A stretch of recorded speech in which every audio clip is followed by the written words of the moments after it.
नवांकुर DG class 11th bio में आपका स्वागत है। इसके पहले हमने अध्याय 1 में जंतुओं के सामान्य लक्षण पढ़े थे। आज हम इसका भाग 2 देखेंगे। एक बार फिर सजीवों के लक्षण देखते हैं। सभी सजीवों में वृद्धि होती है, सजीव प्रजनन करते हैं, सजीवों में उपपचय क्रियाएं होती हैं, अपचय और उपचय दोनों ही क्रियाएं होती हैं, सजीवों में उत्तेजना पाई जाती है, चेतना पाई जाती है। जीवों में अपने आसपास के वातावरण या पर्यावरण के भौतिक, रासायनिक तथा जैविक उद्दीपनों के प्रति प्रतिक्रिया करते हैं। इसे उत्तेजना या चेतना पाई कहते हैं। जीवों में निश्चित आकार पाया जाता है। ये एक सामान्य लक्षण थे। आज हम बात करेंगे जैव विविधता पर। जैव विविधता, हमारे चारों ओर अनेक प्रकार के जीव जंतु पाए जाते हैं। उनमें काफ़ी असमानताएं होती हैं। एक छोटे खटमल से लेकर बड़े हाथी तक होते हैं। कई शैवाल हैं, पानी में पाई जाती है। वृक्ष छोटे और बड़े सभी आकार और परिमाण के पाए जाते हैं। इनकी संरचना भी भिन्न भिन्न होती है। लगभग 1.8 मिलियन सजीव अभी तक ज्ञात हैं और हर साल 10,000 से अधिक प्रजातियां पाई जाती हैं। यही जैव विविधता या बायोडाइवर्सिटी कहलाती है। इतने सजीवों का अध्ययन करना, उनकी पहचान रखना, उनको किसी नाम से पहचानना बहुत मुश्किल काम होता है। तो इसके लिए नॉमेनक्लेचर जो है, नॉमिनेशन उनका किया जाता है, नामांकरण किया जाता है। इसके लिए एक ही जाति के जीवों को अनेक स्थानीय भाषाओं में अलग अलग नाम से जाना जाता है।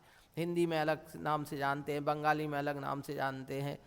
इसलिए इनका एक नाम, अंतर्राष्ट्रीय नाम दिया जाता है, ताकि कोई भी अगर कहीं भी जाता है तो वो उसको आसानी से अध्ययन कर सके। इस प्रक्रिया को नाम पद्धति या नामकरण कहते हैं। यही प्रक्रिया अपने घर में भी अपनाई जाती है। अलग अलग नाम आपके घर में होते हैं व्यक्तियों के। अध्ययन को सरल बनाने के लिए वैज्ञानिकों ने जो है वो प्रत्येक जीव को एक वैज्ञानिक नाम दिया। इसके लिए एक प्रक्रिया अपनाई।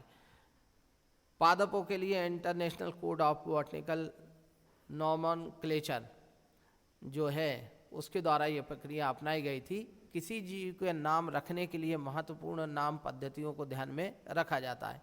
इसमें सबसे महत्वपूर्ण है द्विनाम पद्धति।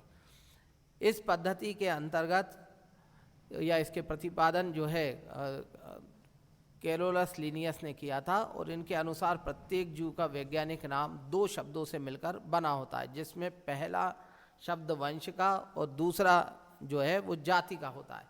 द्विनाम पद्धति में जो नियम है वो है कि जीवों का नाम हमेशा लैटिन भाषा में ही रखा जाता है। लैटिन भाषा में इसलिए रखा जाता है कि इसमें कोई भाषा में कोई ज़्यादा जो है परिवर्तन नहीं हुए। जैविक पर इस प्रक्रिया में पहला शब्द जीव का वंश होता है और दूसरा शब्द उसका जाति का होता है। जीव के नाम को तिरछे अक्षरों में या फिर रेखांकित करके ही लिखा जाता है। वंश का प्रथम अक्षर अंग्रेजी के हमेशा बड़े लेटर्स में लिखा जाता है और जाति का जो है वो छोटे लेटर्स में लिखा जाता है। उदाहरण के लिए जैसे आम का वैज्ञानिक नाम मैगीफेरा इंडिका है। मैगीफेरा इसका वंश है और इंडिका इसकी जाति है। कई नाम के अंत में लेखक का नाम भी लिखा जाता है या वैज्ञानिक का नाम लिखा जाता है। जीव वर्गीकी, अब जीव जंतु एवं पेड़ पौधों को उनकी समानता या असमानता के आधार पर विभिन्न समुदाय या वर्गों में रखने की विधि को वर्गीकी या टैक्सोनॉमी कहा जाता है। वर्गीकी के विज्ञान शब्द का प्रयोग सर्वप्रथम लिनियस ने किया था, अपनी पुस्तक सिस्टेमा नेचुरल में किया था।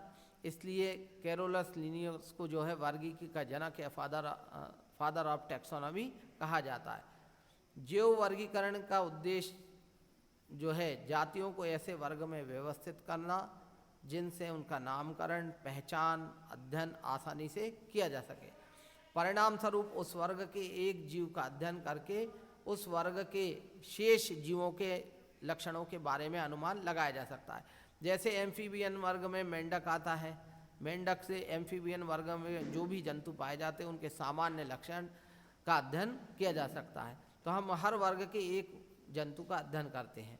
वर्ग या टैक्सॉन, जीवों को वर्गीकरण में प्रयुक्त विभिन्न समूहों को वर्ग कहते हैं। जैसे कुत्ता, बिल्ली, शैवाल, सुविधाजनक वर्ग है जिनका उपयोग वर्गीकरण में किया जाता है। कई छोटे छोटे वर्ग मिलकर बड़े वर्गक या बड़े वर्गक मिलकर और बड़े वर्गक का निर्माण करते हैं और अंत में जगत का निर्माण होता है या किंगडम बनता है। वर्गी की या कैटेगरी, वर्गीकरण में प्रयुक्त विभिन्न स्तरों को संवर्ग या वर्गीकरण की इकाई कहते हैं। ये संवर्ग क्रमशः श्रृंखला में स्थित होते हैं। वर्गीकरण का सबसे छोटा संवर्ग जाति होता है। इससे बड़े क्रम में फिर वंश आता है, फिर कुल आते हैं, फिर गण ऑर्डर आते हैं, फिर वर्ग क्लास आती है, संघ फाइलम आता है और जगत किंगडम होता है। वनस्पति में डिवीजन होता है। वर्गकों में परिवर्तन नए जीव जातियों की खोज तथा नए लक्षणों का समावेश करने के लिए जीवधारियों को भी उसकी उचित स्थान पर रखना पड़ता है। इसलिए वर्गीकरण को बार बार बदलना पड़ता है। वर्गीकरण हमेशा बार बार बदलता है। उसका कारण है नई जातियाँ, नए जीव होते हैं, उनको फिर रखा जाता है, तो वर्ग को फिर रीअरेंज कर दिया जाता है। वर्गीकरण के पदानुक्रम स्तर, सारे संवर्ग मिलकर वर्गीकरण का एक पदानुक्रम स्तर बनाते हैं। जैसे जाति, फिर आता है वंश, फिर आता है गण ऑर्डर, इस तरह से अंत में आता है जगत। वर्गीकरण की मूल इकाई जाति और सर्वोच्च इकाई जगत होता है। सभी इकाइयों को अवरोही क्रम या पदानुक्रम में व्यवस्थित किया जाता है। वर्गीकरण के पद, जाति वर्गीकरण की मूल इकाई होती है। जीवों का वर्ग जिसमें मौलिक समानता पाई जाती है उसे जाति कहते हैं। मायर के अनुसार जाति उन जीवों का समूह होती है जो जीव आपस में प्रजनन कर सकते हैं।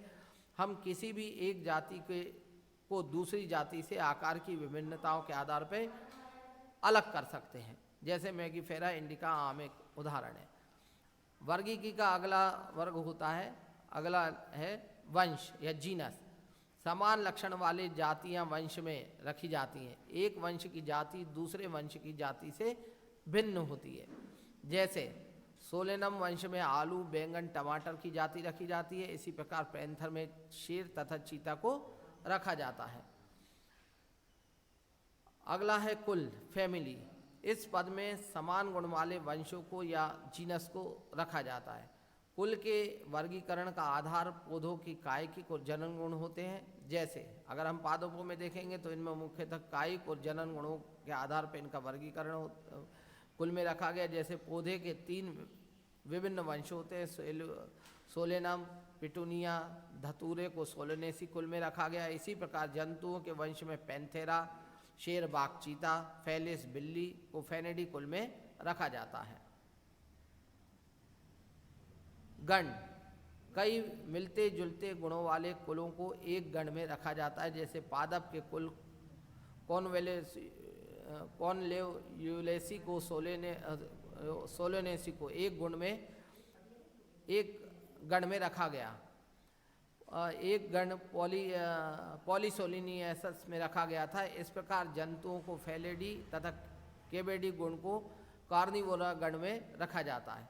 वर्ग या क्लास, कुल समान गुणों वाले गणों को एक वर्ग में रखते हैं। जैसे प्राइमेट गण बंदर, गोरिल्ला, चिंपांजी और मानव।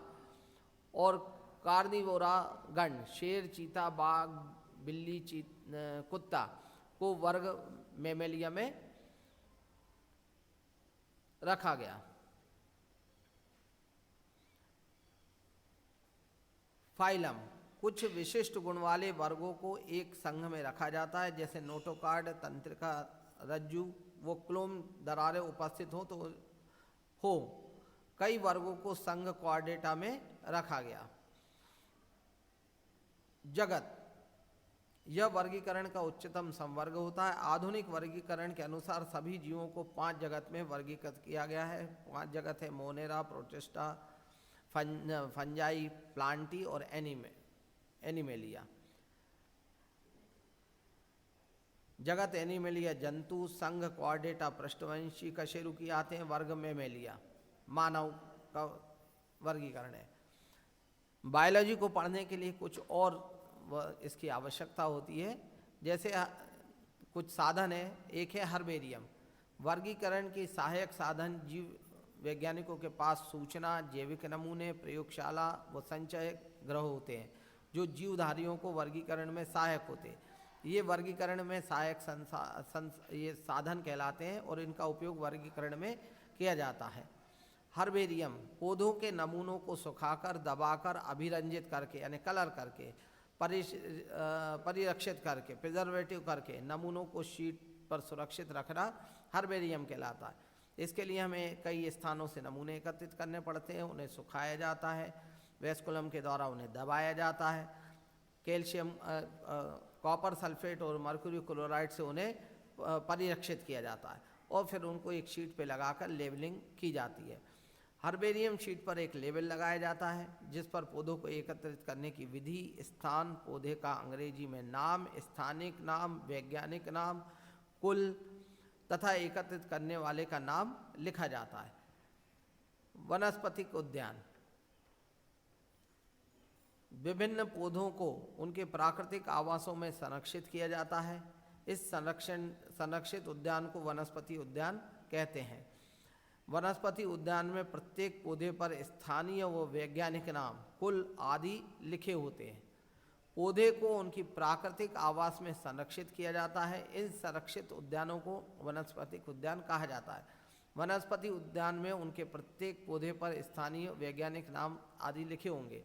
कुछ वनस्पति उद्यान हैं जैसे Indian botanical garden Howrah, national botanical research institute Lucknow Bharat में, संग्रहालय म्यूजियम वह स्थान जहां पादप जंतुओं विभिन्न स्थानों से लाकर संग्रहित किया जाता है और उन्हें संग्रहालय में रखा जाता है। संग्रहालय में रखने से पहले इन्हें संरक्षित किया जाता है। जंतुओं और पादपों को संरक्षित करने के लिए जो है फॉर्मेल्डिहाइड का प्रयोग किया जाता है। फार्मेलिन है जो 10% विलियन, उसका प्रयोग किया जाता है। प्राणी उपवन, जूलॉजिकल पार्क, ये वे स्थान हैं जहाँ विभिन्न जंतुओं को उनकी संरक्षण प्रदान किया जाता है और इनमें किसी विशिष्ट जंतु या अनेक जंतुओं का आवास बनाया जाता है। कुंजी का प्रयोग समानता और असमानताओं के आधार पर किया जाता है। जंतुओं की पहचान करने में भी किया जाता है। कुंजी तुलनात्मक लक्षणों पर आधारित होती है। वर्गी की संवर्ग के प्रत्येक स्तर जैसे जाति, वंश, कुल, गण, वर्ग और संघ के लिए अलग अलग कुंजियों का उपयोग किया जाता है। धन्यवाद।